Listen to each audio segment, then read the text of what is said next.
Hello there guys, welcome back to Younes Talks Football, welcome back to a brand new video. I hope all of you are doing well today. Another double upload day. Yes, yesterday you got a very fun double upload and I've seen the feedback and it's been incredible.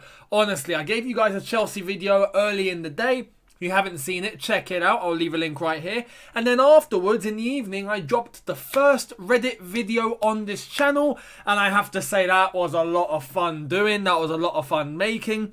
And yeah, next week, we go again for Reddit video number 2. It's going to be a weekly thing, but your posts on the Reddit page have been phenomenal, have been fantastic. And we're approaching 1,000 members on Reddit already. Make sure you join the Reddit. I'll leave a link here and in the description. So make sure you go over there and join the Reddit if you haven't already. Leave your posts, make them creative, make them entertaining, make them funny, make them relevant. And I'm looking forward to seeing them if they get the highest amount of upvotes. Now, today you're getting a double upload. This Chelsea video, and then you're getting the England preview for tomorrow's semi-final of the Euros. I can't believe I'm saying England are in a semi-final of the Euros, you know, against Denmark. It's just unbelievable. I never thought we'd be in this situation, but here we are. So, let's get into today's nitty-gritty, and it's about Erling Haaland. You guys wanted an Erling Haaland update, yeah? So I tried to pluck one out of nowhere, and I've managed to find something, and yeah, is it news?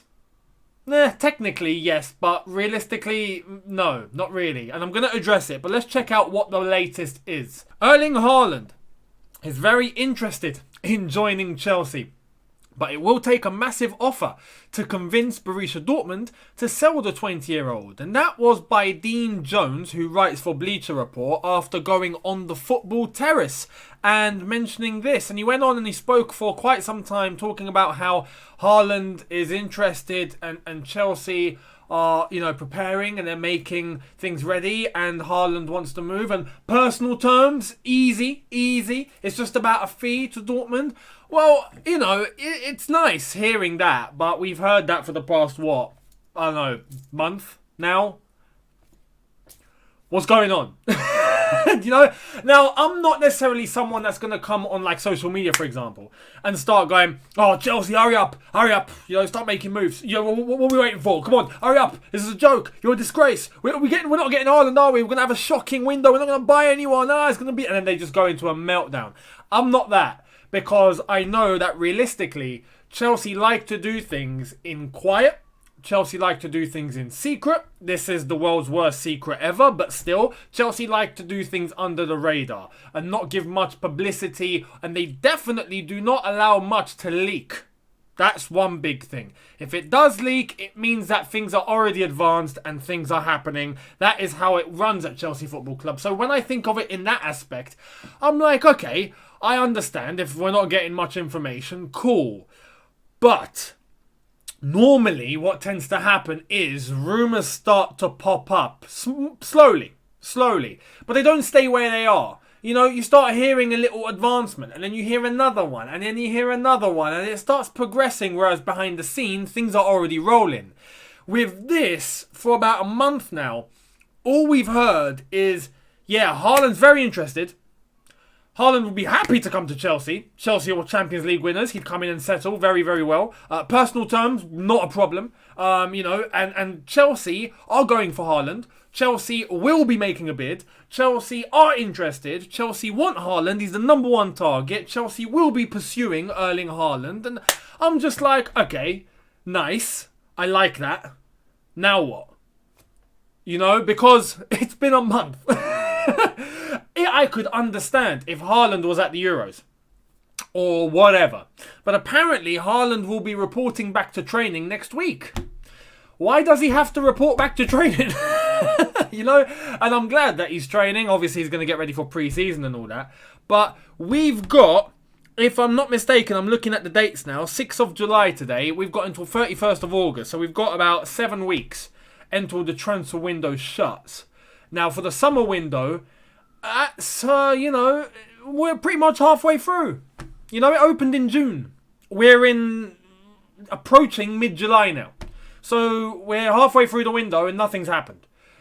Now, with Chelsea, I understand there's also another thing to consider.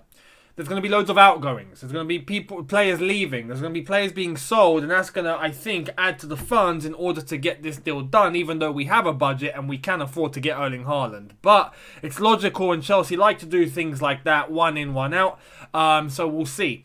But I would like to hear more now. I would like to hear that Chelsea have made contact with Erling Haaland's camp. Chelsea have contacted Borussia Dortmund. Chelsea are now talking with Borussia Dortmund. Chelsea are preparing to make a bid. Chelsea are looking to consider a bid in the next few days. Chelsea, I want to hear something. Something. Just to let me know that things are happening. Yeah? At least just something. Because the worst thing to happen would be if this went on until, 2 weeks to go in the window and we've done nothing.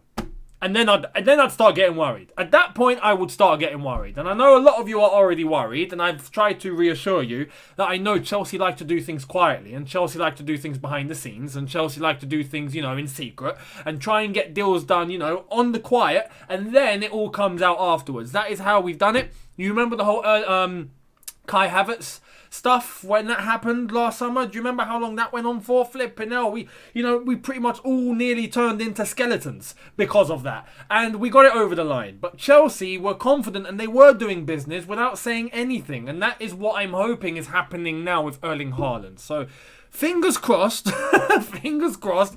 But I do want to start hearing a little bit more now. There is a little part of me now that's thinking, okay, hurry up, please.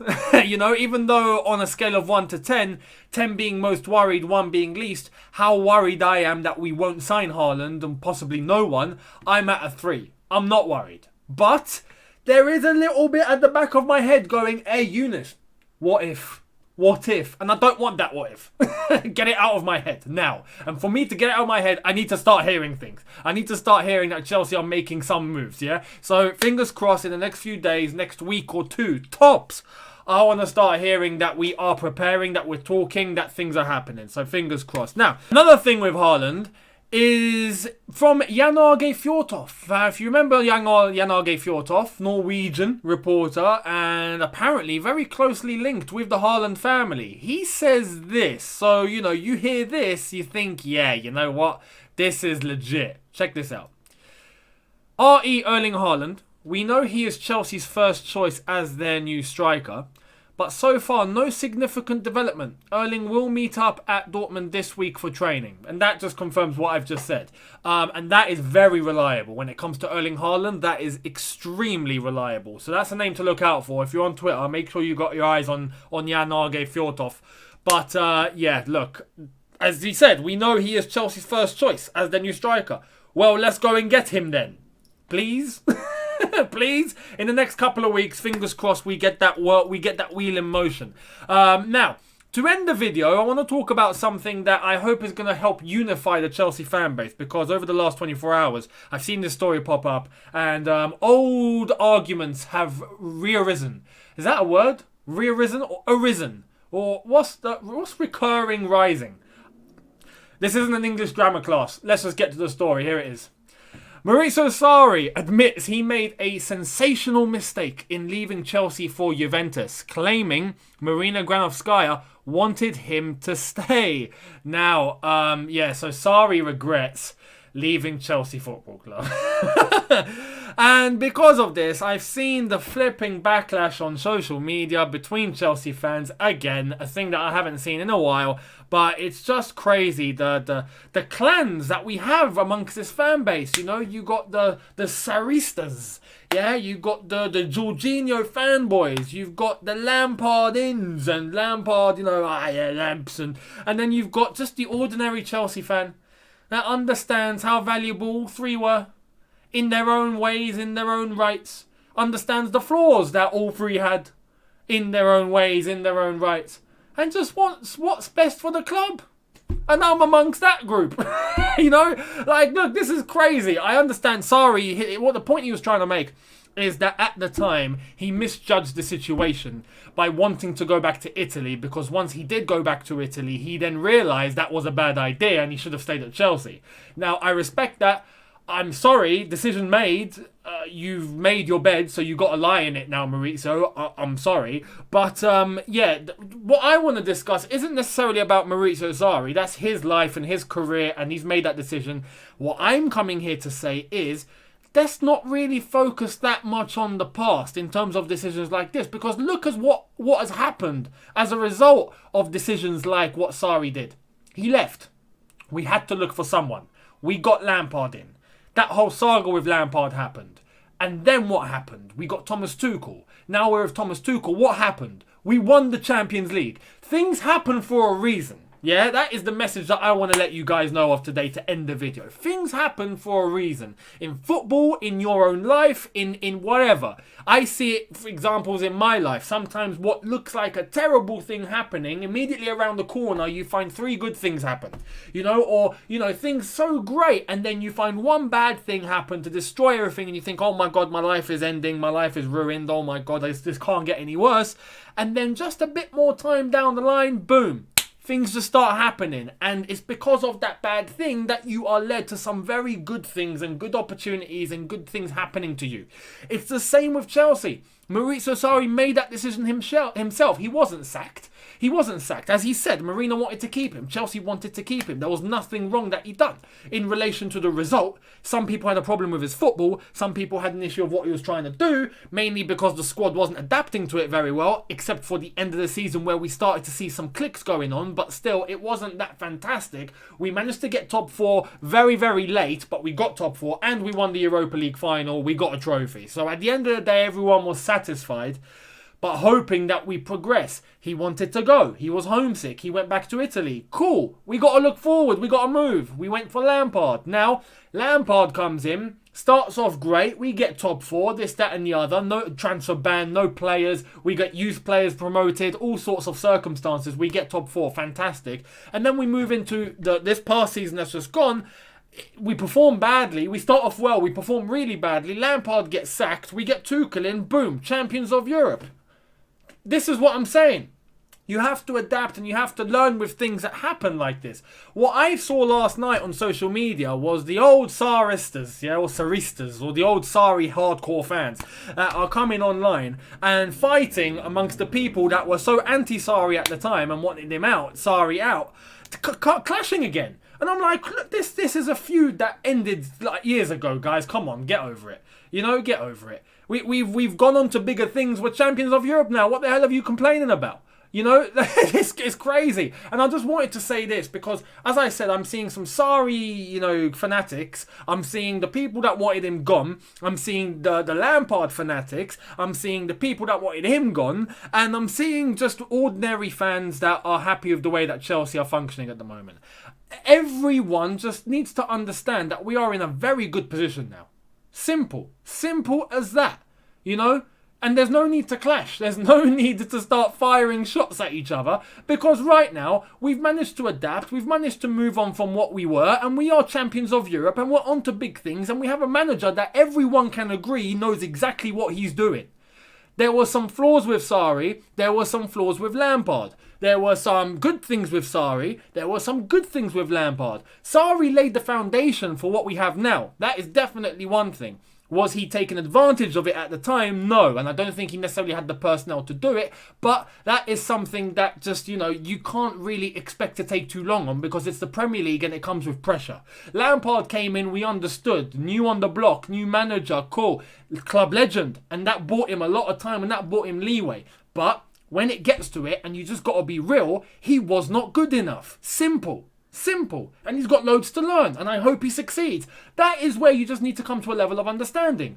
Those things have happened. Those two are now no longer Chelsea manager. We have Thomas Tuchel, and he knows exactly what he's doing. Fantastic. So let's hope we back him, and let's hope we see Chelsea succeed. But the one thing we can agree on is that Chelsea know exactly how to adapt in any situation and remain successful. That is crazy. We got rid of Sarri. Even before that, we got rid of Mourinho. We got rid of Conte. We got rid of Sarri. Well, Sarri got rid of himself. We got rid of Lampard. We have Tuchel. We still win trophies. We don't stop winning. We are still at the top. It just never stops. So honestly, talking about a club and in terms of a club really knowing how to remain at the top regardless of the circumstances, no one does it like Chelsea FC. Simple as that. And that right there, what you can see behind me, speaks for itself. We got loads of them, except for the 2 Champions Leagues. We've only got 2, but the rest, we got loads. So look, be happy. That's my message. Be happy. Let me know what you think in the comment section below in relation to Erling Haaland. Do you think that deal will happen? Are you confident? Are you not? And let me know in relation to Sarri admitting that he shouldn't have left Chelsea. And your thoughts on what I've said as advice to all of you, that we should just remain united together and be happy for where Chelsea are at the moment. Regardless of what's happened in the past. That's in the past. You can't change it.